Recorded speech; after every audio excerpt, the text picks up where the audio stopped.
ओम शांति।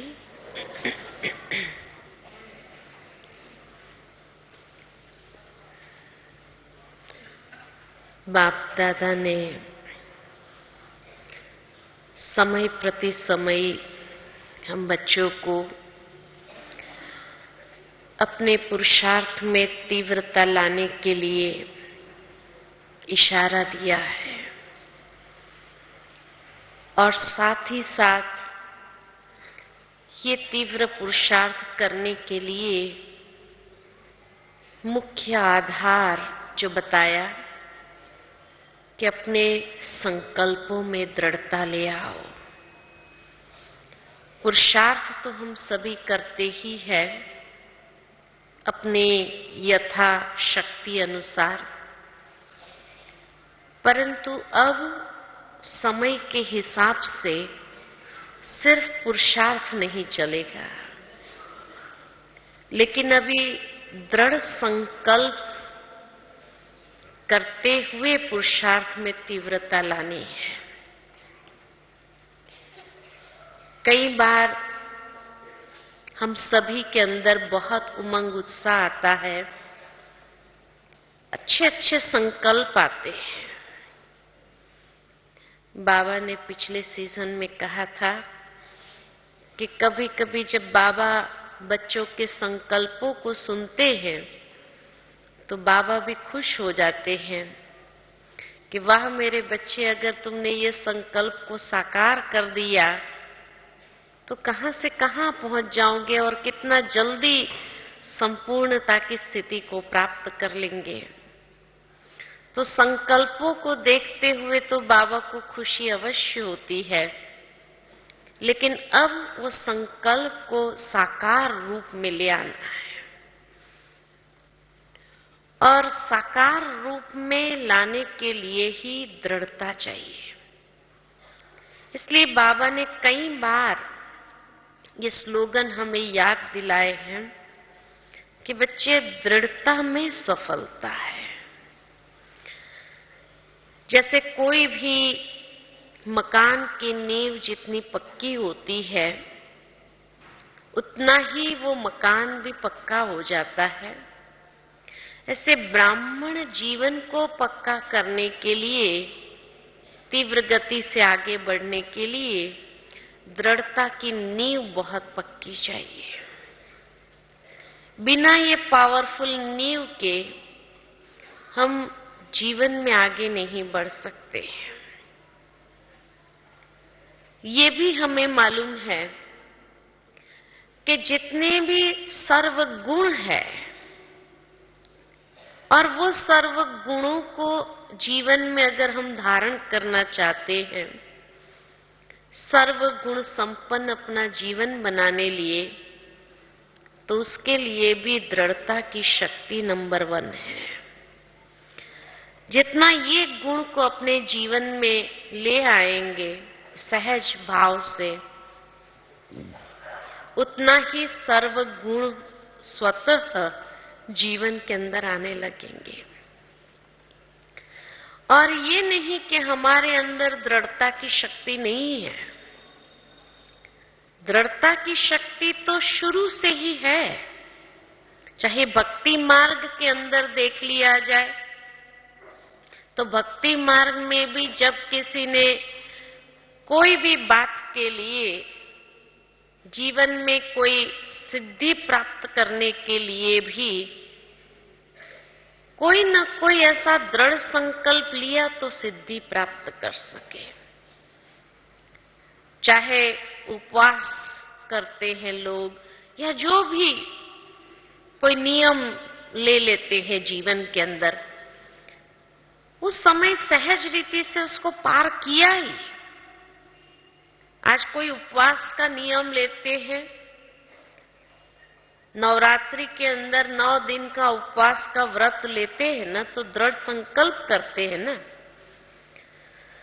और चाहे लोग उनके सामने बैठ के खा रहे हो अच्छी अच्छी बढ़िया चीज, तो भी उनको मन नहीं होता। इतना अपने संकल्पों में दृढ़ता होती है। तो भक्ति में भी व्यक्ति के अंदर दृढ़ संकल्प करने की आदत है, और भक्ति में हमने कई बार किए। इसी तरह ज्ञान मार्ग में जब आए और जैसे ही बाबा के ज्ञान में निश्चय बुद्धि बने, तो बाबा के जितने भी नियम मर्यादाएं धारणाएं हैं उसको अपनाया ना जीवन में। चाहे पवित्रता की धारणा है, कितना दृढ़ता से हमने इस धारणा को अपने जीवन में अपनाया कि चाहे कैसी भी माया आ जाए, लेकिन फिर भी हम अपने संकल्प से हिलते नहीं हैं। खान पान की धारणा का संकल्प जब लिया तो नहीं खाते हैं। आज कोई बाजार में हमें ले जाए, कोई होटल में ले जाए और कहे भाई ये बढ़िया चीज है खा लो, खाएंगे क्या? कभी नहीं खाएंगे। तो जितने भी हमारे नियम मर्यादा धारणाएं हैं और जो हमने जीवन के अंदर उसको अपना लिया, तो अपनाने के साथ उसके ऊपर अड़े रहे एकदम, कि चाहे कैसी भी परिस्थिति आ जाए फिर भी हम अपनी खान पान की धारणा नहीं तोड़ते हैं। इसी तरह कई धारणाएं हैं, एक धारणा भी नहीं। ब्राह्मण जीवन की कितनी धारणाएं ऐसी है जिसको हमने दृढ़ता पूर्वक अपने जीवन में अपना लिया है। तो दृढ़ संकल्प करने की शक्ति है ना। फिर पुरुषार्थ में भी दृढ़ता लाने की आवश्यकता है। और बाबा जानते हैं जब बच्चे के पास इतनी शक्ति है, तभी बाबा कहते हैं कि बच्चे अभी पुरुषार्थ में भी दृढ़ता की शक्ति को अपनाओ। लेकिन होता क्या है कि पुरुषार्थ में दृढ़ता की शक्ति रहती नहीं है। दृढ़ संकल्प कितनी बार भी कर लेंगे, फिर बाद में कह देंगे क्या करे, माया आ गई। बाबा कहते हैं ना, ये परीक्षाएं, ये विघ्न आए, बस हमारा दृढ़ संकल्प ही टूट गया। फिर दृढ़ संकल्प करेंगे। खास करके जब मधुबन में आते हैं, अच्छे अच्छे क्लासेस भाई बहनों के, महारथी भाई बहनों के, दादियों के सुनते हैं, तो बड़ी अंदर से प्रेरणा आती है कि नहीं, अभी मुझे अपने पुरुषार्थ के अंदर ये बात को जरूर ले आना है। और इसीलिए मधुबन जाएंगे तो मधुबन में बाबा के कमरे में जा करके हम दृढ़ संकल्प करते हैं कि बाबा आज के बाद मैं अभी ये कार्य या ये संस्कार के ऊपर संपूर्ण विजय प्राप्त कर लूंगा। लेकिन फिर उसमें ढीले क्यों हो जाते? ये भी अनुभव है कि यहाँ तो बहुत अच्छा 2-3 दिन जब तक है, 5 दिन 10 दिन है, बहुत अच्छा पुरुषार्थ भी होता है। वो दृढ़ संकल्प के आधार पर हमारा पुरुषार्थ तीव्र होने लगता है। लेकिन जैसे ही यहां से गए, क्या होता है, धीरे धीरे वो संकल्प हमारा ढीला हो जाता है। फिर कहते पता नहीं, मधुबन में बाबा के कमरे में दृढ़ संकल्प करके आए, फिर बाबा की मदद का अनुभव क्यों नहीं होता है। आज बाबा ने सवेरे की मुरली के अंदर बहुत अच्छी इसकी एक कारण बताया, बहुत अच्छा ये कारण बताया कि वो संस्कार वापस हमारे अंदर क्यों आ जाता है। तो बाबा ने कहा कि जब बाबा के सामने भी बैठते हो तो बाबा के सामने भी क्या कहते हो, बाबा मेरा ये संस्कार जो है ना, ये छूटता नहीं है, आप मुझे शक्ति दो, मेरा ये संस्कार के ऊपर मैं विजय प्राप्त करूं। तो मेरा संस्कार कह रहे हैं, मेरापन माना अपने अधिकार भी उस पर रख रहे, उसको पकड़ करके भी रखना है। और फिर बाबा को कहते बाबा आप शक्ति दो जो मेरा ये संस्कार खत्म हो जाए। तो मेरा कहकर उसको पकड़ लिया, उसे लगाव हो गया, मेरा माना लगाव हो गया ना, तो मेरा कह के उसको पकड़ भी लिया। और फिर बाबा को कहते बाबा आप शक्ति दो कि मेरा ये संस्कार खत्म हो जाए। तो कई बार बाबा देखते हैं कि बच्चों के अंदर कितना भोलापन है, कितनी इनोसेंस है कि ये चीज जब मेरी है ही नहीं तो मेरा संस्कार क्यों कहते हैं? ये कमजोरी के संस्कार है, ये माया के संस्कार है। तो मेरा कह करके अपना अधिकार क्यों जताने लगते? क्योंकि जहां मेरा आया वहां तो अधिकार आया। मेरा बाबा कहते हैं तो अधिकार हुआ ना। अब मेरा बाबा कहा तो अधिकार आया, तो मेरा संस्कार कह करके भी उसके ऊपर अधिकार बताए। अब मेरा कहा, फिर बाबा कैसे उसको मिटाएगा? ये तो वही हो गया जो कई बार दादी गुलजार सुनाती है कहानी कि वो तोता नलके पर बैठा था, नलका पकड़ के बैठा था और जाने वाले को कहते थे कि भाई मुझे इस नलके से छुड़ाओ छुड़ाओ। तूने पकड़ा है, छोड़ दो तो छूट जाएंगे। इतनी सरल बात है, लेकिन वो छोड़ना आता नहीं है। तो इसी तरह जब मेरा संस्कार कह दिया तो दृढ़ता की शक्ति वहां काम नहीं करती है, फेल हो जाती है वहां पर। दूसरा, दृढ़ता का संकल्प हमारा ढीला क्यों हो जाता है कि व्यर्थ और नेगेटिव चलाने की जो आदत पड़ी है, वो व्यर्थ और नेगेटिव के कारण भी वो संस्कार को बल मिलता रहता है, वो कमजोरी वाले संस्कार को बल मिलता रहता है, इसीलिए वो दृढ़ता काम नहीं करती है।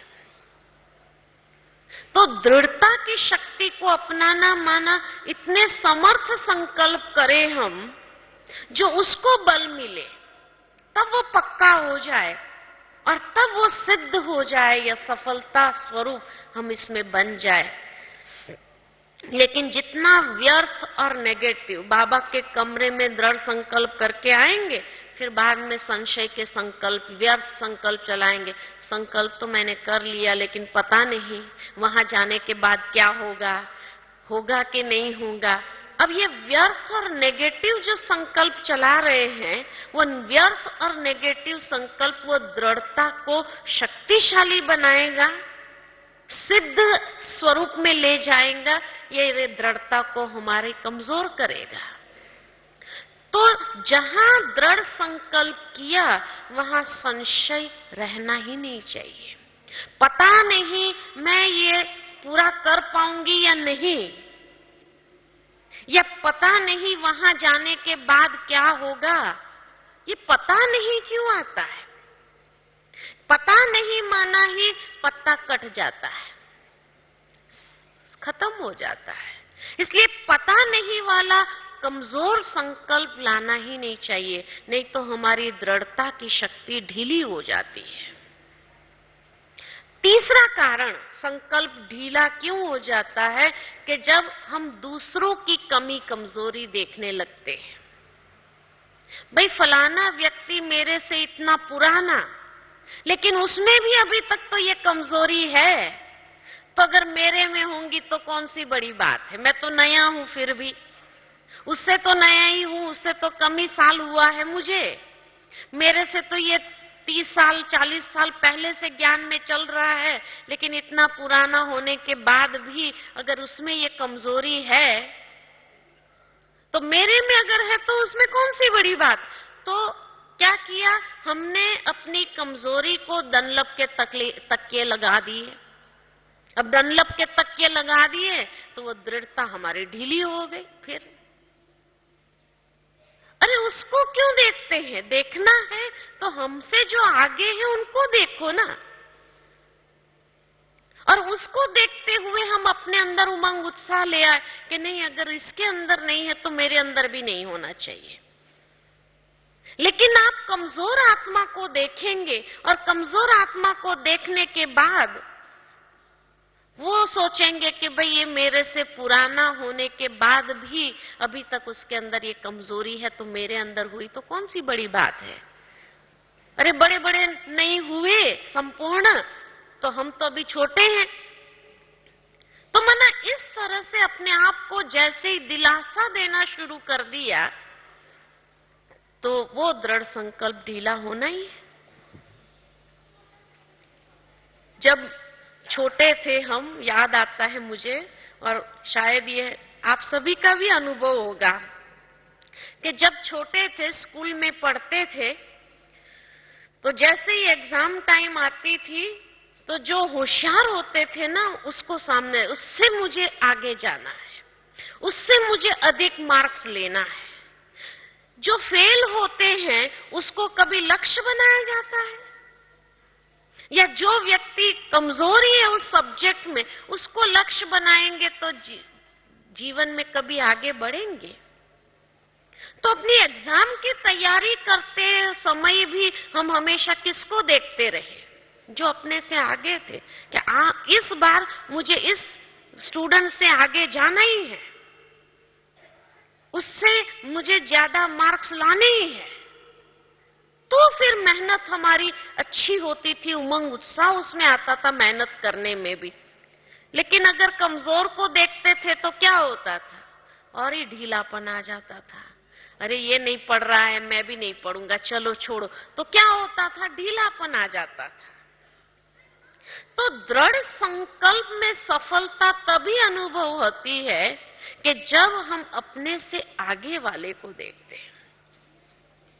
जो हमसे कमजोर है उसको देखने का तो मतलब ही नहीं आता है, क्योंकि उससे हमारे अंदर एक जोश नहीं आएगा कुछ करने का, ढीला हो जाएंगे। हर एक के अंदर कोई ना कोई विशेषता है, अगर भले वो पुराना है, उसकी ये कमजोरी बाकी रह गई हो, लेकिन उसने और कई कमजोरी के ऊपर विजय प्राप्त कर लिया। इसको तो हम देखें कि चलो इतनी मेहनत करके आगे आ गया है, तो जरूर है उसके अंदर कोई तो ऐसी खास खूबी होंगी जिस कारण भगवान ने उसको पहले सिलेक्ट किया, मेरे से आगे सिलेक्ट किया। नहीं तो मेरे को पहले सिलेक्ट कर लेते थे, लेकिन मेरे से आगे उनको सिलेक्ट किया तो जरूर उसमें और कोई खूबी तो होगी। उसके कमजोरी के एक संस्कार को देख करके हम अपने पुरुषार्थ को ढीला क्यों करें?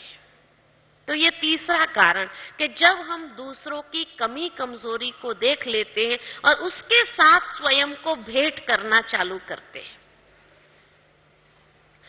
और चौथा कारण कि हमारा संस्कार ढीला क्यों हो जाता है, तो दिन भर में हम उसकी स्मृति भी नहीं लाते।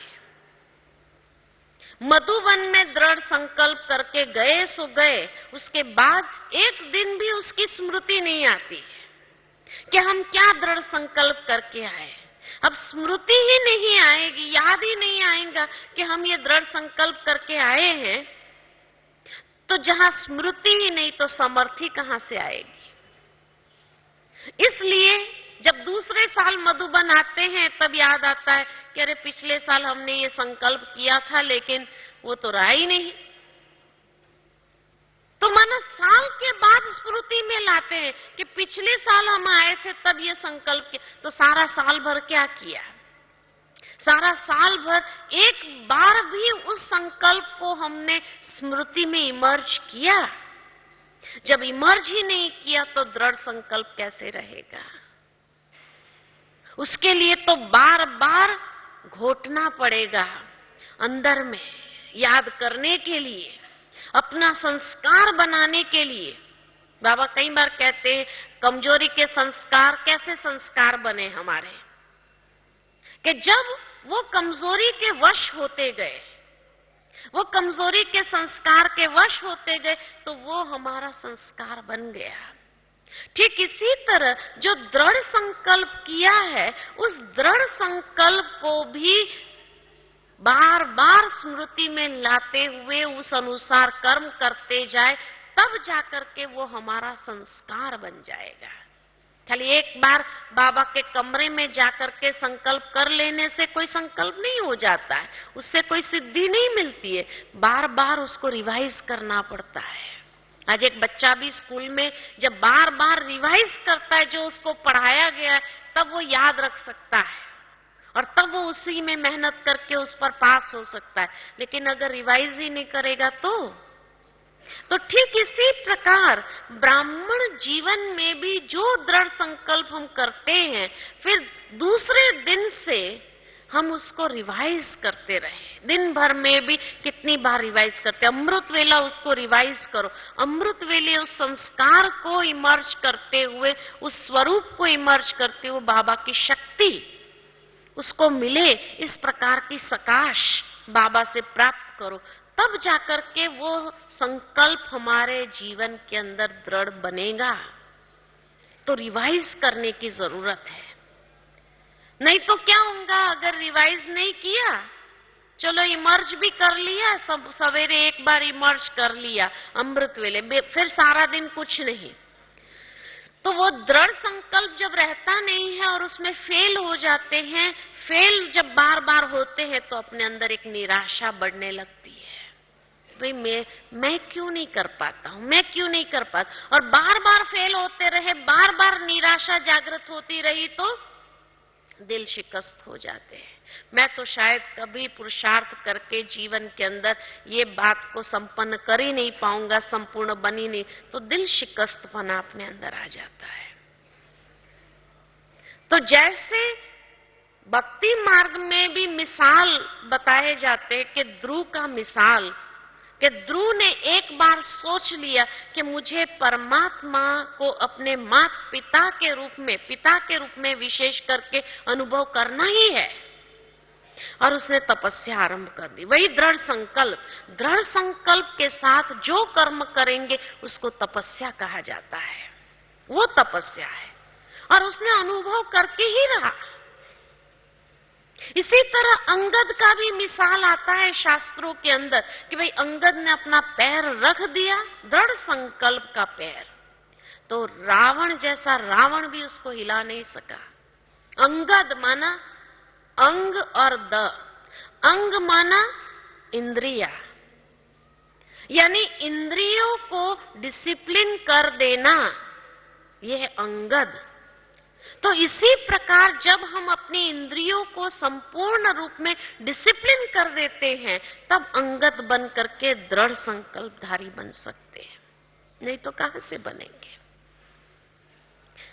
लेकिन वो दृढ़ संकल्प को कायम करने के लिए सबसे पहले जो बाबा ने विधि बताई हमको कि बच्चे हर रोज उसको रिवाइज करो, रोज उसको स्मृति में लाओ। अमृत वेला भी लाओ, अमृत वेला ला करके अमृत वेले वो संकल्प को इमर्ज करो बाबा के सामने, उस स्वरूप में अपने आप को विजुअलाइज करो कि जब मैं ये दृढ़ संकल्प को अपने जीवन में धारण कर लेता हूं, वो स्वरूप जो मेरा होगा वो कैसा होगा, वो स्वरूप मेरा विजुअलाइज करते हुए बाबा से अपने मस्तक पर विजय का तिलक लगवा दो।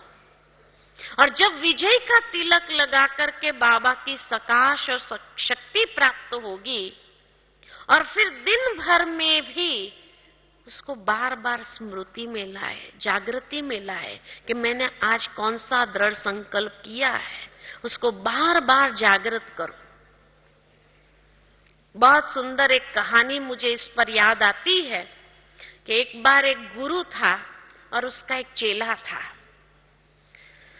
तो गुरु को अपनी तपस्या करनी थी, तो उसने एक दिन सोचा कि मैं हिमालय पर जाकर के और तपस्या करता हूं, गहन तपस्या करता हूं।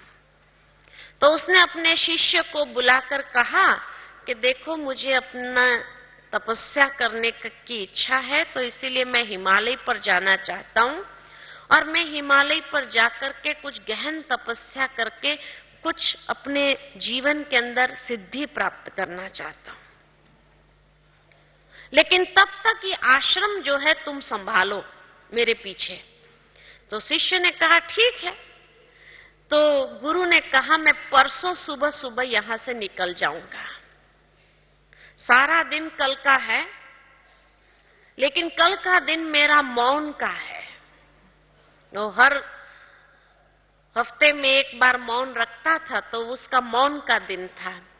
तो कहा कि कल मेरा मौन का दिन है, लेकिन फिर भी अगर तुम कुछ पूछना चाहो मुझे तो पूछ सकते हो, मैं लिख करके तुम्हें उसका जवाब दे दूंगा।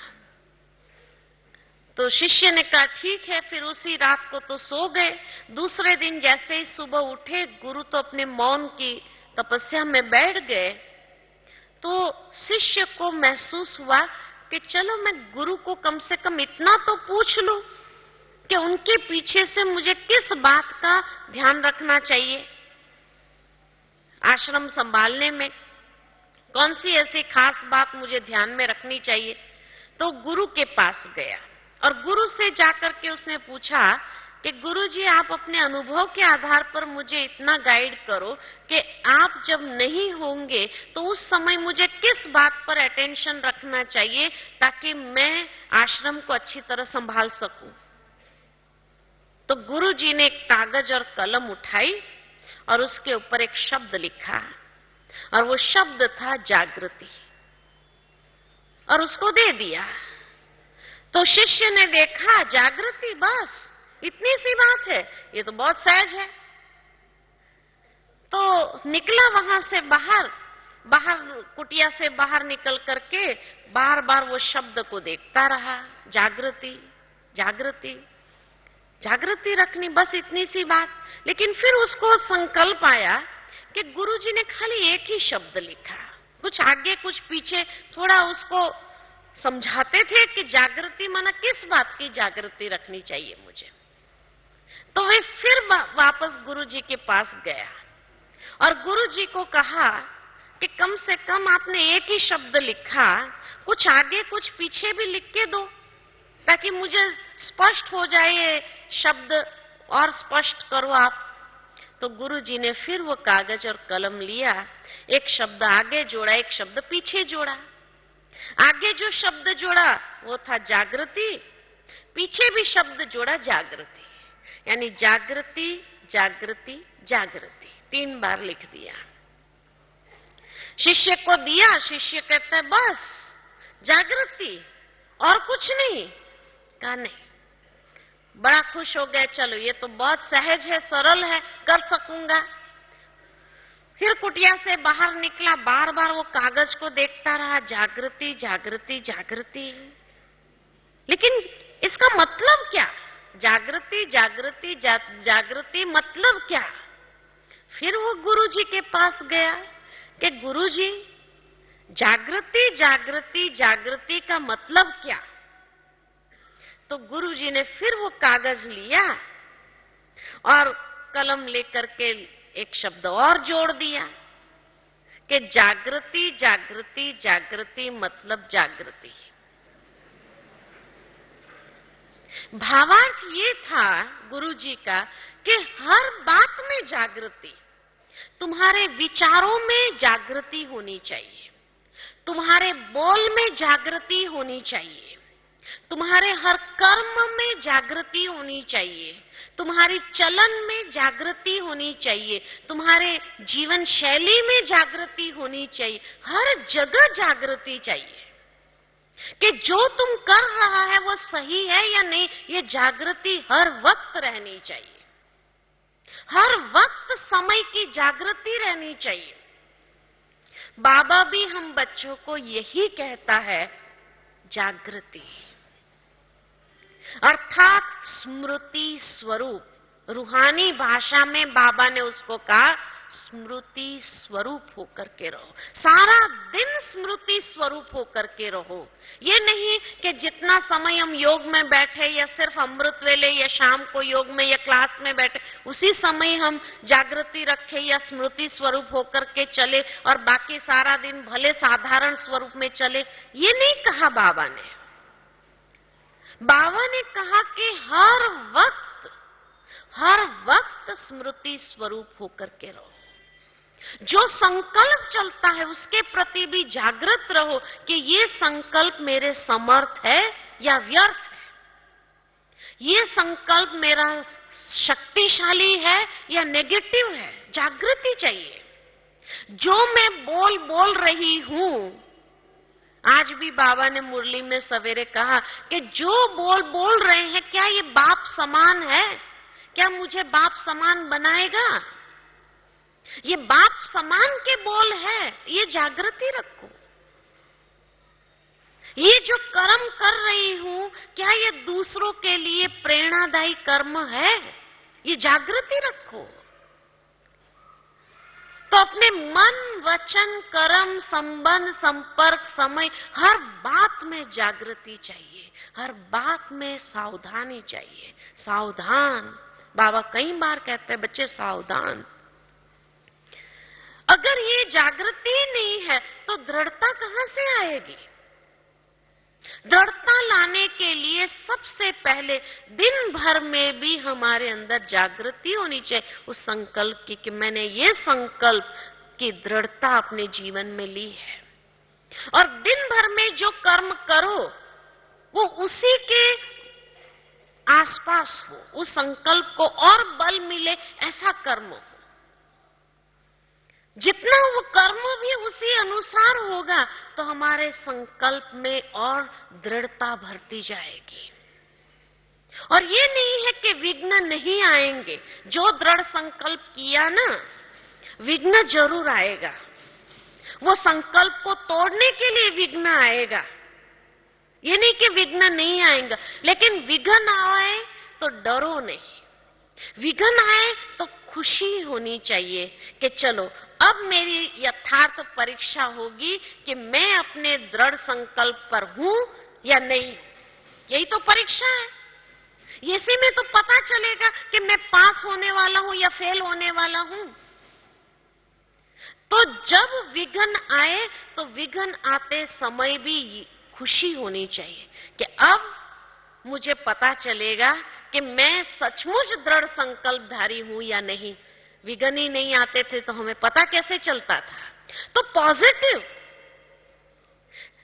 जब उसको विघ्न को देखते हुए घबरा जाते हैं अपने संकल्प को तोड़ने के लिए, कई प्रकार के संशय के संकल्प, अभी क्या करेंगे पता नहीं, मैं पूरा कर पाऊंगा नहीं कर पाऊंगा, और इस तरह से संशय के संकल्प चलाएंगे तो दिल शिकस्त हो जाएंगे, हार जाएंगे।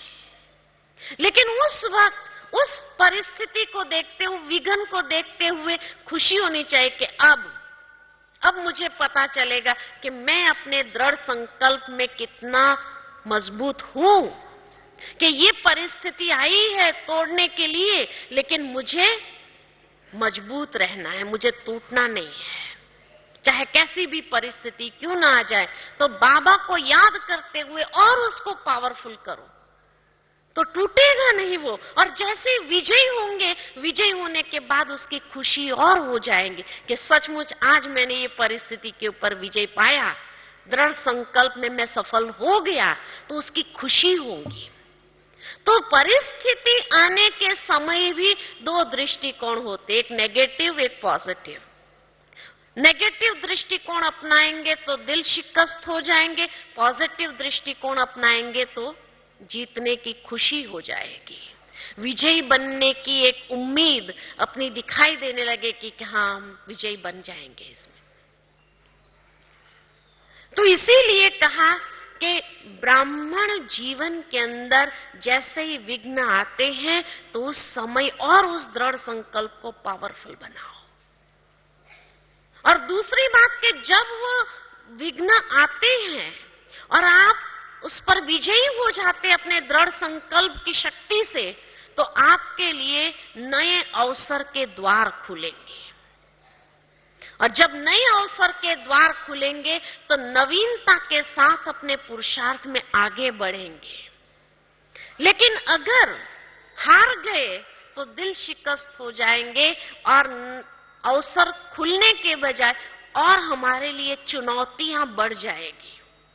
मैंने एक बहुत सुंदर कहीं पर यह पढ़ा था कि जीवन के अंदर परिस्थिति हर एक के सामने आती है। ऐसे नहीं कि महारथी के सामने परिस्थिति नहीं आती है और घोड़ेसवार प्यादे के सामने ही परिस्थिति आती है। नहीं, परिस्थिति हर एक के सामने आती है। लेकिन अगर महारथी बन जाता है, आगे बढ़ता है, तो कैसे? किसी के लिए वो परिस्थिति अवसर खोलने के द्वार बन जाती है, किसी के लिए वही परिस्थिति इतनी कड़ी चुनौती हो जाती है कि जिस चुनौती को पार करने में वो हार जाता है। तो किसके लिए ये अवसर बन जाता, किसके लिए ये चुनौती बन जाती? तो जो व्यक्ति सही वक्त पर उसका मन जो है क्लियर अंदर से होता है, जितना स्वच्छ होता है उसका मन, उतना वो सही वक्त पर सही निर्णय ले लेगा उस परिस्थिति में, और सही वक्त पर सही निर्णय लेने से वो जीवन में आगे बढ़ जाते, उसके लिए वो अवसर के द्वार खुल जाते हैं। लेकिन किनके लिए वो परिस्थिति चुनौती बन जाती है कि जो व्यक्ति सही वक्त पर सही निर्णय नहीं लेता है, गलत निर्णय ले लेता है। बाद में महसूस होता है, अरे मैंने अगर ऐसा निर्णय लिया होता था ना तो अच्छा होता, लेकिन अब तो हो गया ना। तो जब गलत निर्णय ले लिया उस वक्त, तो वो परिस्थिति ऐसी चुनौती बन जाती है कि वो चुनौती को पार करने में फिर जैसे कि इतनी मेहनत और थकावट का अनुभव होता है, जैसे बहुत बड़ी बातें हमारे सामने आ रही है, ऐसा महसूस होता है। तो परिस्थिति हर एक के सामने आती है, लेकिन ये उसको पार करने की कला कहो या विधि है। और ये कला जिसने सीख ली कि जितना हमारा मन का फोकस, अंदर का फोकस क्लियर है, स्पष्ट है, कोई व्यर्थ संकल्प, नेगेटिव संकल्पों का कंफ्यूजन नहीं है, और सही वक्त पर सही निर्णय ले लिया तो आगे बढ़ जाएंगे। वो अवसर खोलने के द्वार हमारे लिए प्रदान करेंगे, और जो व्यक्ति सही वक्त पर गलत निर्णय ले लेता है उसके लिए वो बहुत बड़े से बड़ी चुनौती, और उसमें उसको असफलता पर असफलता मिलती है और दिल शिकस्त हो जाता है। तो ये माइंड को क्लियर रखने की आवश्यकता है, तो हमारा दृढ़ संकल्प अंदर में और पावरफुल बनेगा। मुझे याद आता है एक बार जगदीश भाई ने बहुत अच्छा क्लास कराया था, प्राता जी जब थे तो, कि आवारागर्द और मुसाफिर में क्या अंतर है। आवारागर्द और मुसाफिर में क्या अंतर? तो मुसाफिर के सामने लक्ष्य और मंजिल स्पष्ट है कि मुझे इस मंजिल पर पहुंचना है, ये मेरा लक्ष्य है। आवारागर्द कहां भी चला जाता है, जो रास्ता आया, कोई जा रहे हो उसके साथ वो भी चल दिया। इसी तरह ब्राह्मण जीवन माना क्या? ब्राह्मण जीवन माना जिसके सामने लक्ष्य और मंजिल स्पष्ट हो कि मुझे अपने जीवन को कैसे बनाना है। ये मंजिल जिसके सामने स्पष्ट है, अपना लक्ष्य जीवन का जिसके सामने स्पष्ट है, वो ब्राह्मण जीवन है। वो दृढ़ संकल्प से उस मंजिल को प्राप्त करने में कोई कसर नहीं छोड़ेगा।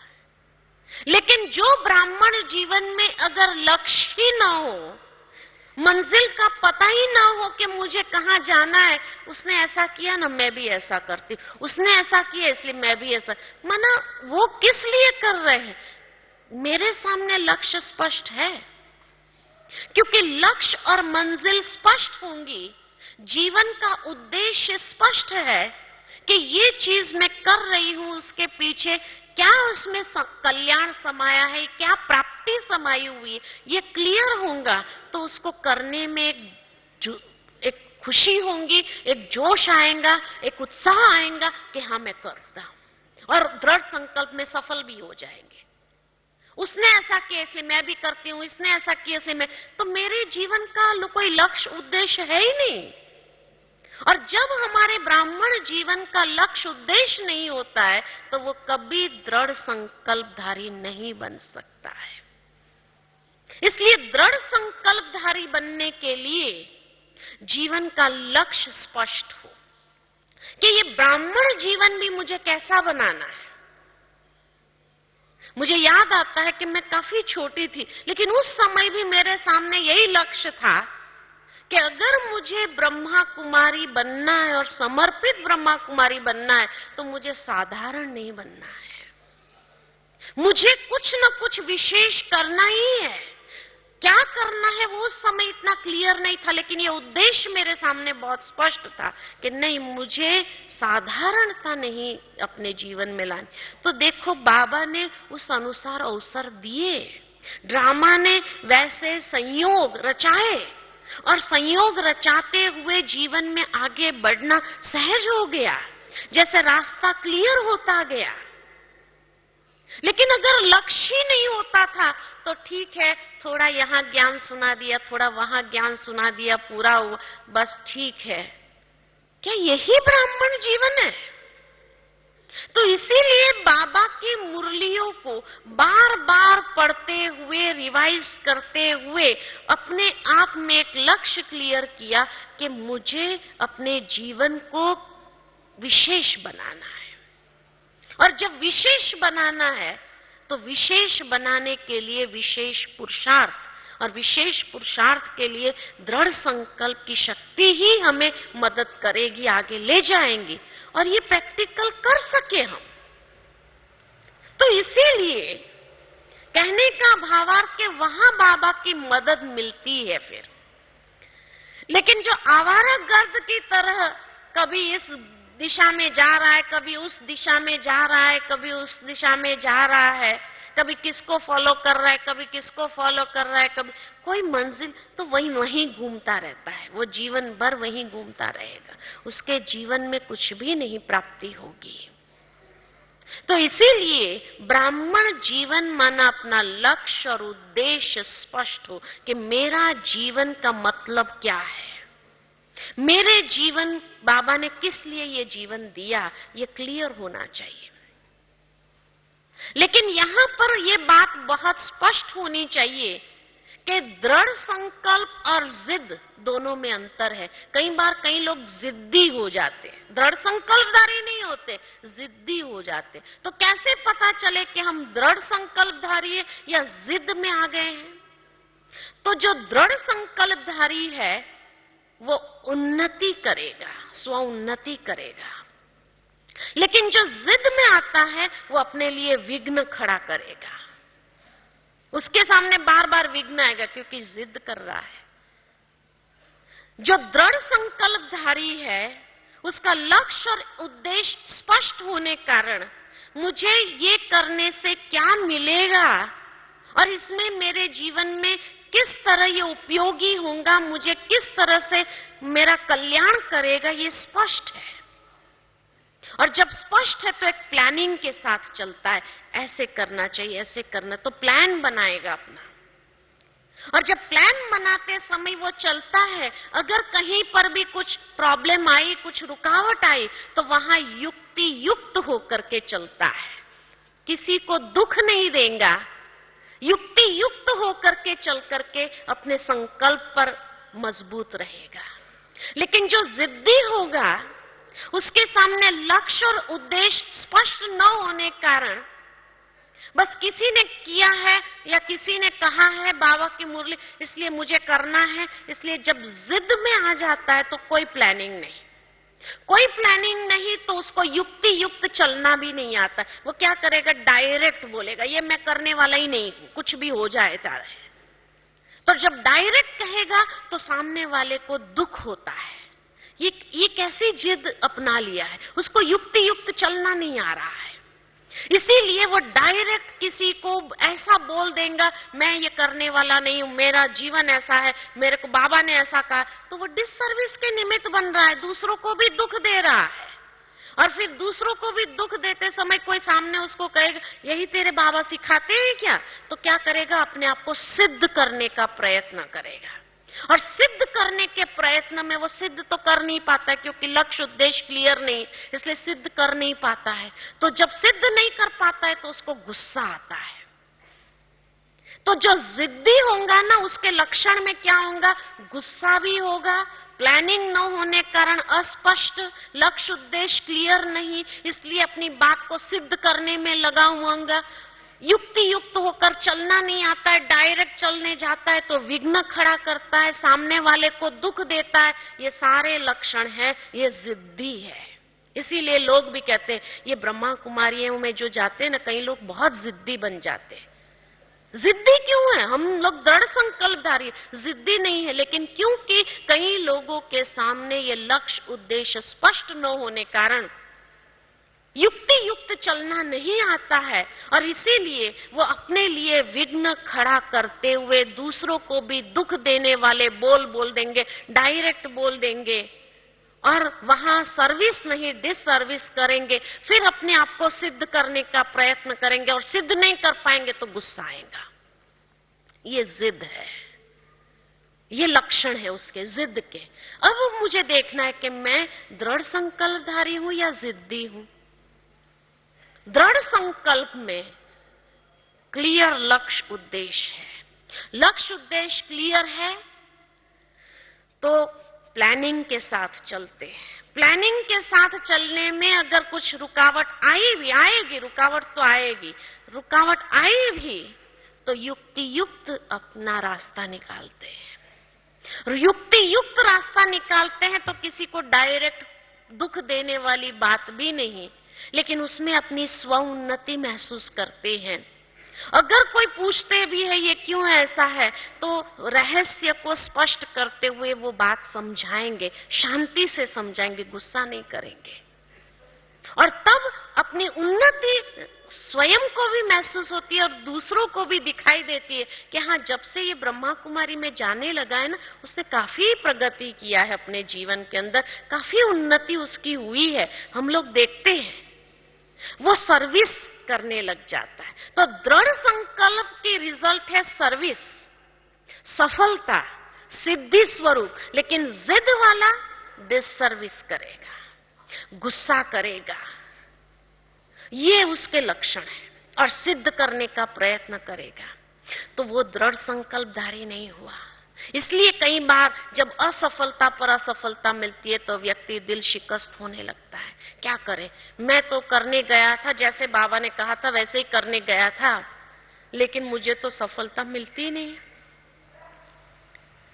तो इसीलिए बाबा ने, मुझे याद है कि कुछ साल पहले की एक हफ्ते तक की मुरली मना 7 बार बाबा आए थे, 7 बार बाबा की मुरली तपस्या के ऊपर चली थी। सर्वंश त्यागी और तपस्या किसको कहा जाता है। तो उस समय बाबा ने बहुत अच्छी बात कही थी कि दृढ़ता संपन्न अभ्यास यही सच्ची तपस्या है। दृढ़ता संपन्न, कोई बात में हम दृढ़ संकल्पधारी होकर के जैसे जैसे उसका अभ्यास बार बार करते रहते, दृढ़ संकल्प होकर के अभ्यास में लग जाते, यही सच्ची तपस्या है।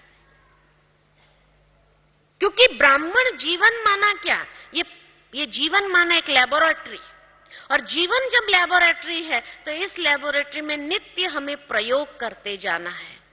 योग का दूसरा नाम ही है प्रयोग। प्रयोग किस बात में करना है, जो मैंने दृढ़ संकल्प किया है उस संकल्प के ऊपर मेरे को प्रयोग करना है कि ये संकल्प जो मैंने किया ये मेरे संबंधों में किस तरह से मुझे सुख देगा, किस तरह से मेरी उन्नति करेगा, मेरे स्व पुरुषार्थ में मुझे क्या प्राप्ति कराएगा, किस तरह से मुझे जीवन में आगे बढ़ने को मिलेगा।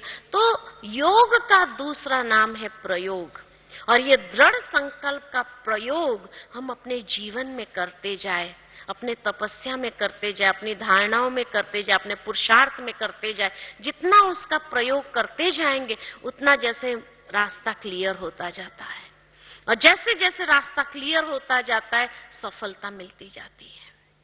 तो इसलिए बाबा ने कहा दृढ़ता में सफलता समाई हुई है। लेकिन उसके साथ एक और बाबा ने स्लोगन जोड़ा था कि निश्चय बुद्धि विजयंती। जो संकल्प करो वो भी निश्चयात्मक, संशयात्मक न हो। उसमें आपको अपने ऊपर संपूर्ण भरोसा होना चाहिए, स्वयं के ऊपर संपूर्ण निश्चय होना चाहिए, और निश्चयात्मक होकर के बढ़ो आगे उस दृढ़ संकल्प में, तो उसमें विजय या सफलता समाई हुई है। और तीसरा स्लोगन जो बाबा ने उसमें दिया था कि नियत साफ तो मुराद हासिल, यानी सफलता को प्राप्त करने के लिए, ये दृढ़ संकल्प में भी सक्सेसफुल होने के लिए, सफलता स्वरूप होने के लिए अंदर की नियत साफ होनी चाहिए। नियत में अगर खोट है तो वो संकल्प हमारा सिद्ध कभी नहीं होता है। वो संकल्प पूरा करने में बाबा भी मददगार नहीं बनता है। तो इसीलिए नियत साफ तो मुराद हासिल। इंटेंशंस हमारे बहुत क्लीन होने चाहिए, निर्मल होने चाहिए, प्योर होने चाहिए। जितने हमारे इंटेंशंस क्लियर, प्योर है, क्लीन है, उतना मुराद हासिल यानी सफलता। तो संकल्प दृढ़ हो, निश्चयात्मक हो, नियत साफ वाला हो और फिर हिम्मत का कदम बढ़ाओ तो बाबा 1000 गुना मददगार बन ही जाता है। तो ये 4 स्लोगन जीवन में हमेशा अपने दृढ़ संकल्प के प्रति याद रखें और फिर आप देखो सफलता प्राप्त होती है कि नहीं, और जीवन के अंदर पुरुषार्थ भी हमारा तीव्र होने लगता है। तो ये है तीव्र पुरुषार्थी बनने के लिए दृढ़ संकल्पधारी कैसे बनना है, और उसके लिए लक्ष्य और उद्देश्य बहुत स्पष्ट हो कि ये संकल्प अगर हम ले रहे हैं तो उसके पीछे रहस्य क्या है, क्यों ले रहे हैं और किस लिए, क्या मेरे को किस रूप में उपयोगी होगा और कौन सा वो फाइनल संपूर्ण स्वरूप होगा हमारे सामने। तो ये क्लियर होना चाहिए और फिर आप करो तो हर संकल्प को पूरा करना आसान हो जाएगा। और अमृत वेले उसको रिवाइज करते हुए, बाबा से विजय का तिलक अपने मस्तक पर लगाते हुए, सकाश प्राप्त करते हुए, दिन भर में भी उसकी स्मृति या जागृति बार बार रहनी ही चाहिए। तब हमारे हर कर्म उस संकल्प को पूरा करने में बल देता रहेगा और इस तरह संकल्प और कर्म में समानता सहजता से ले आ सकेंगे। तो ये है दृढ़ता संपन्न अभ्यास करने का आधार। ओम शांति।